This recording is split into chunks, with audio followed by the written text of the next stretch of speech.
YCP పాలనతో పోల్చితే రాష్ట్రంలో మహిళలపై నేరాలు తగ్గాయని హోంమంత్రి వంగలపూడి అనిత అన్నారు. మహిళల భద్రతకు ప్రభుత్వం ప్రాధాన్యమిస్తోందన్న ఆమె దిశ చట్టం పేరిట జగన్ ప్రజలను మోసం చేశారన్నారు. ఈ కూటమి ప్రభుత్వం అధికారంలోకి వచ్చి 10 నెలలు అయింది అధ్యక్ష. 10 నెలల్లో చూసుకుంటే మహిళల మీద దాడులు, అత్యాచారాలు, హత్యలు చాలా భయంకరంగా పెరిగాయి అధ్యక్ష.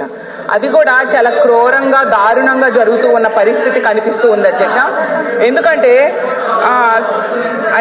ఈ 10 నెలల్లో రోజుకి 70 నేరాలు జరుగుతున్నాయి. అంటే గంటకు 3 నుంచి 4 జరుగుతూ ఉన్నాయి అధ్యక్ష.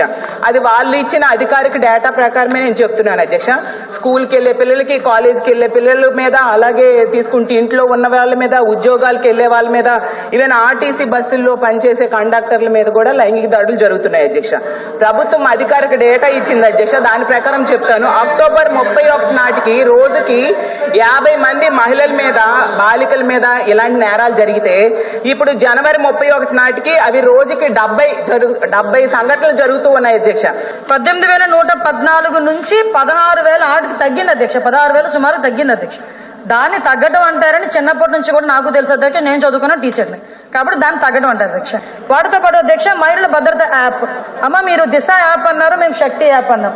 What ever it, A app జరిగినా కూడా మీరు దిశ యాప్ని మీరు ఏ రకంగా ఇంప్లిమెంట్ చేశారన్నది మీకు తెలుసు.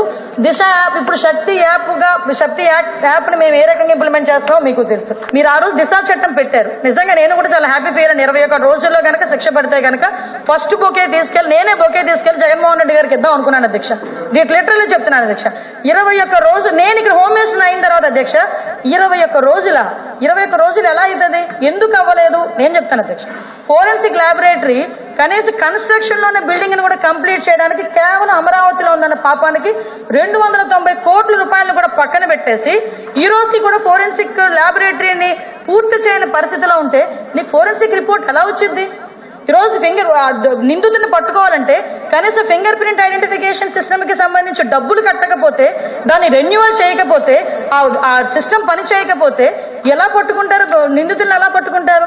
ఎవిడెన్స్ ఎలా కలెక్ట్ చేస్తారు? దాన్ని ఎలా సబ్మిట్ చేస్తారు?